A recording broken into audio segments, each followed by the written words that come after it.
ओंकार ओडिया। नमस्कार फ्रेंड्स, ओंकार ओडिया चैनल रे आपण मानक स्वागत। फ्रेंड्स, आज एक क्षुद्र भिडियो रे जो शक्तिशाली काठीटी को शेयर करूची याको आपण माने केवल पाखरे रखंतु। यार चमत्कार आपण संगे संगे लक्ष्य करिवे। कोनसी व्यक्ति को तंत्र समूहित वशीभूत करिया पई आपनकर कोनसी मध्य तंत्र मंत्र किंबा दुर्ह सामग्री आवश्यक पड़िबो नाही जे पर्यंत यही काठीटी आपण पाखे थिबो। आपण कहा पई कोनसी क्रियाकर्म न करके मध्य सेही व्यक्ति ठारू आपण सपोर्ट पाइबे। आपण जेउ स्थान को जिबे से स्थान रे आपण उच्च प्रशंसित होबा सह आपण को उच्च अधिकार मिलिबो। आपनकर कथा को समस्ते ही ग्रहण करिवे। एक अद्भुत जादू तंत्रोक्त चमत्कार ये जे पर्यंत काठीटी आपनक पाखे पाखे थिबो से पर्यंत आपनकर मान सम्मान तळे पड़िबो नाही किंबा से बड़ी कोनसी कार्य आपनक पाखरे असफल होबो नाही। जदि आपण चाकरी कर्मवृत्तिर संधान रे अछंती, आज पर्यंत आपनको कोनसी संस्था रे चाकरी मिलु नाही, ए काठीटी को रखिक देखंतु। आपण जेउठी मध्ये चाकरी चाहिबे, जदि आपनकर योग्यता थाए निश्चित भाव से चाकरी आपको प्राप्त होबो। किंबा जदि आपण निजर प्रेम प्रणय को लेकर गभीर दुखित अवस्था अच्छी, कौन स्थान में आपन प्रेम प्रणय लव रिलेशनशिप स्टार्ट हो पारु नाही, देखिए काठीटी की पाखे रखंतु।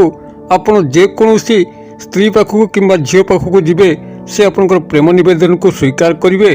किंबा जदि आपनकर कौन स्त्री सह संभोग कामना उद्देश्य आपण वर्ष वर्ष धरिक अपेक्षा करचंती, मात्र ताहा आपनकर संभव हो पारु नाही, देखिए चमत्कार ढंगे आपनकर ता सह संभोग संपर्क मध्य स्थापन हो पारिबो। एपरिकी सामाजिक सांस्कृतिक स्तर में आपनकर जदि काठीटी पाखरे थिबो, आपण से स्थान रे उच्च प्रशंसित हेबे। आपनकर समस्त सांस्कृतिक एवं सामाजिक कार्यक्रम रे आपण पुरोधा भाव में योगदान करिवे। आपनकर मूल्य को समस्ते स्वीकार करिवे। किंबा जदि परिवार मध्य आपनकर स्नेह त्रुटिर अभाव रहुची, आपनकर कहीं घर सदस्य माने खातिर करूनांती, आपनकर कथा को शुणुनांती, देखिए काठीटी पाखरे थिले आपनको गृह रे पदमर्यादा मिलिबो। आपन कथा को घरर मुरई मध्य स्वीकार करिवे, जद्वारा कि एक स्वतंत्र भूमिका आपनकर परिवार मध्य आपन निभै परिबा सह समस्तंकर स्नेहशील होई परिबे, प्रिय भाजन होई परिबे। एपरिकी जदि काठीटी आपनकर पाखरे थाए, तबे जदि आपण कौनसी संस्था रे चाकरी करचंती, आपनकर उपरिस्थ ऑफिसर आपनकर फ्लोर रे नाही, तबे उपरिस्थ ऑफिसर आपनकर हाथ मुठा रहिकरी चाकरी कर्मवृत्तिर उन्नति निश्चित भाव में करिवे। कर्मचारी महल कौनसी नारी बा पुरुष आपनकर पाखापाखी रहिकरी आपनकर अनेक कल्याण साधन करिवे। मोट उपरे कहिया पई गले ए काठीटी एक तंत्रोक्त जादुई चमत्कार, जे पर्यंत यह आपनकर पाखे थिबो, ए आपनकर सुरक्षा कवच भाव में कार्य करिवा सह आपनको बहु धन मान सम्मान प्राप्ति करने सह जीवन में प्रेम प्रणय कामना को सफल करिवो। एथि सह यदि कौन शत्रु आपको सठिक भाव में बंचई दौना, विभिन्न स्थान में आपको अपमानित करुच्ची, आपनकर मानसिक शारीरिक आर्थिक क्षयक्षति करुच्ची, देखिए से शत्रुटीर मुहरे सबुदिन ताला पड़ीज। से शत्रुटी आपनकर सामना सामनी हवा मात्रे ही से स्थान से पलायन करिवो। एक अभूतपूर्व भयर संचारण ता मन मध्य घटिबो। एही जादुई तंत्रोक्त शक्तिशाली काठीटी को आज आपनकर कल्याणार्थे क्षुद्र भिडियो शेयर करुच्ची। भिडियोटी को ध्यान सहकार देखंतु।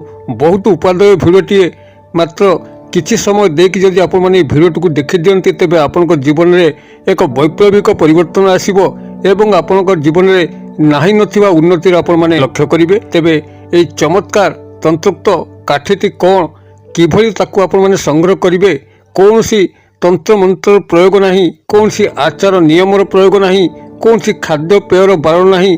एक शक्तिशाली तंत्रोक्त काठी केवल जेतिकी आपको मु कहूची, आपण सेतिकी ही करके देखंतु, यार चमत्कार लक्ष्य करि परिबे। तबे ए उपरे आउ किछि अधिक शेयर करिया पूर्व एटी क्षुद्र निवेदन, जदि आपनकर एई भली कंटेंट रुचि रहउची, चैनल को प्रथम बार आछंती, एई भली कंटेंट सदा सर्वदा देखिया पई चैनल करे थिबा लाल कलर सब्सक्राइब बटन क्लिक करी बेल आइकन क्लिक करी और ऑल नोटिफिकेशन पर क्लिक करी चैनल को सब्सक्राइब कर नियंतु, जेभली कि आमे जेतल मध्य आपनकर सेवारे एई भली तंत्र मंत्र वीडियो अपलोड करिवु, तार सर्वप्रथम नोटिफिकेशन आपन पाखरे पहुंचबो एवं से सब को आपण माने सर्वप्रथम देखिकरी निश्चित ज्ञान आरोहण करि परिबे। तबे फ्रेंड्स, एबे नजर पकबा शक्तिशाली तंत्रोक्त काठी, जाकु कि आपण माने कोनसी तंत्र मंत्र प्रयोग न करिकरी मध्य केवल पाखरे रखिबा मात्रे ही आपण पाखरे सबु धन मान सम्मान मिलिबा संगे संगे सामाजिक सांस्कृतिक स्वीकृति मिलिबो।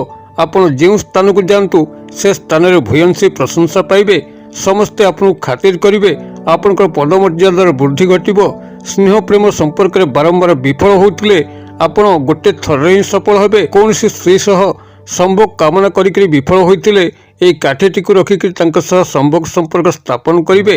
ଆପଣଙ୍କ ତରଫରୁ ତାଙ୍କୁ ପ୍ରପୋଜ କରିବାର ଆଦୌ ଆବଶ୍ୟକ ହିଁ ନାହିଁ। ସେ ଆପଣଙ୍କ ଦର୍ଶନ ମାତ୍ରକେ ହିଁ ଏଭଳି କାମ ବିହଳିତ ହେବେ।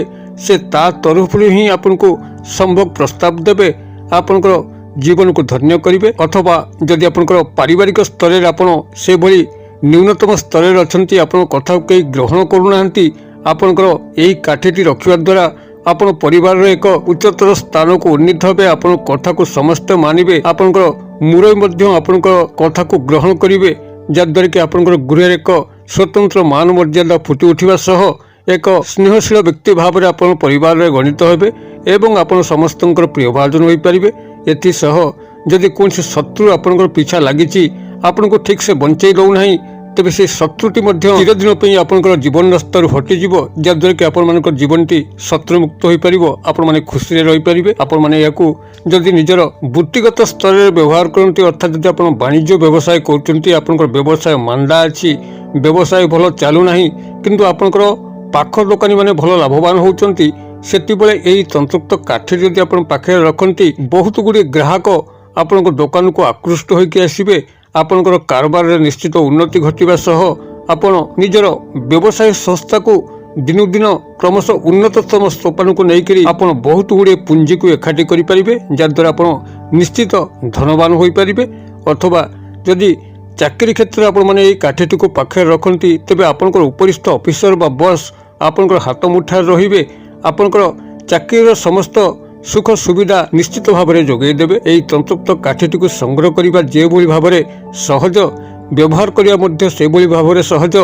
କୌଣସି ତନ୍ତ୍ରମନ୍ତ୍ର ପ୍ରୟୋଗ ନାହିଁ, କେବଳ ତନ୍ତ୍ରୋକ୍ତ ଯାଦୁଇ ଚମତ୍କାରୀ ଇଏ ଯେଉଁମାନଙ୍କ ପାଖରେ ଜ୍ଞାନ ଅଛି, ସେମାନେ ନିଶ୍ଚିତ ଭାବରେ ଏହାକୁ ଉପଯୋଗ କରିକି ସାମାଜିକ ସ୍ତରରେ, ସାଂସ୍କୃତିକ ସ୍ତରରେ, ବ୍ୟକ୍ତିଗତ ସ୍ତରରେ ନିଶ୍ଚିତ ଉନ୍ନତରୁ ଉନ୍ନତତମ ସୋପାନକୁ ଯାଇପାରିଛନ୍ତି। ତେବେ ଏହି ଶକ୍ତିଶାଳୀ ତନ୍ତ୍ରୋକ୍ତ କାଠିଟି କ'ଣ, ଆପଣ ଏଠି ଧ୍ୟାନ ସହକାରେ ଶୁଣନ୍ତୁ, ଯାହାଦ୍ୱାରା କି ଆପଣ ଏହାର ସଦୁପଯୋଗ କରିପାରିବେ। ଆପଣଙ୍କର ଏହି ଶକ୍ତିଶାଳୀ ତନ୍ତ୍ରୋକ୍ତ କାଠି ହେଉଛି ଗୋଟିଏ ଉପବୃକ୍ଷ ବା ମଲାଙ୍ଗ, ଯାହାକି କୌଣସି ଗଛରେ ଆଉ ଗୋଟିଏ ଗଛ ତଳେ ଅଙ୍କୁରିତ ହୋଇଥାଏ ବିନା ମଞ୍ଜିରେ, ସେତେବେଳେ ହିଁ ତାକୁ ଉପବୃକ୍ଷ କୁହାଯାଏ, ମଲାଙ୍ଗ ମଧ୍ୟ କୁହାଯାଏ।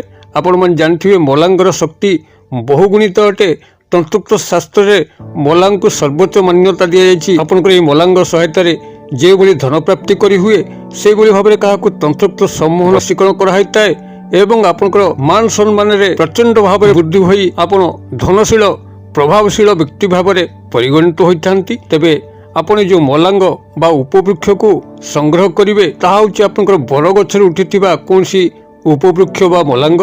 ଆପଣ କୌଣସି ବରଗଛକୁ ତନତନ କରି ଦେଖିବେ, ଯାହାକି ଟିକେ ପୁରାତନ ହୋଇଥିବ, ଦେଖିବେ ସେହି ବୃକ୍ଷରେ ଯଦି ଅନ୍ୟ କୌଣସି ପ୍ରଜାତିର ବୃକ୍ଷ ଆପଣଙ୍କ ଆଖିକୁ ଦୃଶ୍ୟମାନ ହେଉଛି, ତାର ପତ୍ର ଗୁଡ଼ିକ ବରପତ୍ର ସହ ମିଶୁନି, ତାର ଶାଖା ଗୁଡ଼ିକ ବରର ଶାଖା ସହ ମିଶୁନାହିଁ ଏବଂ ତାର ଫୁଲ ଫଳ ଗୁଡ଼ିକ ଟିକେ ଅଲଗା ପ୍ରକାର ଲାଗୁଛି, ଏହି ପ୍ରକାର ଯଦି ବୃକ୍ଷକୁ ଆପଣମାନେ ଦେଖନ୍ତି, ଆପଣ ନିଶ୍ଚିତ ସେଠି ସିଓର ହେଇଯିବେ ଇଏ ହେଉଛି ବରଗଛର ଉପବୃକ୍ଷ ବା ବରଗଛର ମଲାଙ୍ଗ।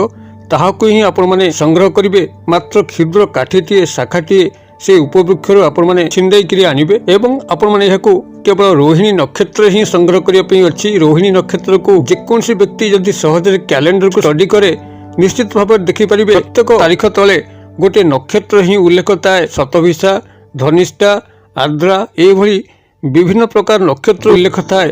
ଆପଣ ଖାଲି ଲକ୍ଷ୍ୟ କରିବେ ରୋହିଣୀ ନକ୍ଷତ୍ର କୋଉଠି ଲେଖା ଅଛି, ସେ ଯେଉଁ ତାରିଖ ହେଇଥାଉ, ଯେଉଁ ବାର ହେଇଥାଉ, କେବଳ ରୋହିଣୀ ନକ୍ଷତ୍ର ଲେଖା ଥିବ।